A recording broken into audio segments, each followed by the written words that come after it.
অনেকেই পাঙ্গাস মাছের নাম শুনলেই নাক ছিটকান। একই জিনিস যদি একটু ভিন্নভাবে তৈরি করা যায় তাহলে ছোট থেকে বড় সবাই কিন্তু চেটেপুটে খাবে।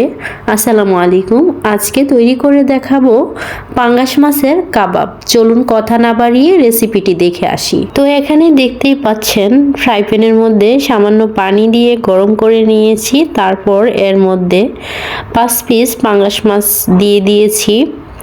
এখন বলক চলে আসছে, মাছটা প্রায় সিদ্ধ হয়ে গেছে।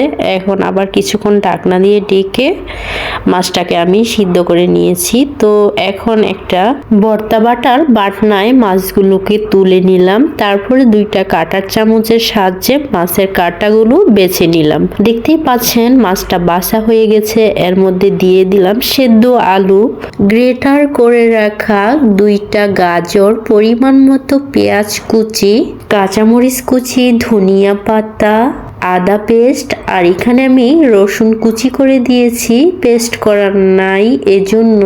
স্বাদ মতো লবণ, হলুদ গুঁড়া, ধনিয়ার গুঁড়া, মরিচের গুঁড়া, জিরার গুঁড়া, তারপরে দিয়েছি স্বাদটা একটু ভালো আনার জন্য ম্যাগি মশলা ছিল না, এই জন্য আমি দিয়েছি এখানে নুডলসের মশলা, তারপর গরম মশলা 2 চামচ, কর্নফ্লাওয়ার, তারপরে দিয়েছি বেসন, তারপরে একটা ডিম ভেঙে দিয়ে দিলাম।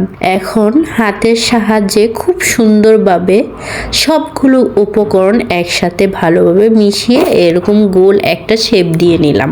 তো এক এক করে সবগুলো আমি শেপ দিয়ে নিয়েছি। এখন আমি গরম ডুবো তেলে ভেজে নিব। তো দেখতেই পেলেন আমি এক এক করে সবগুলো কাবাবের পিস এখানে দিয়ে দিলাম, তারপরে ঢাকনা দিয়ে ঢেকে এরকম যখন বাদামি কালার চলে আসবে তারপরে আমি এগুলো একটা বাটিতে উঠিয়ে নিচ্ছি এক এক করে।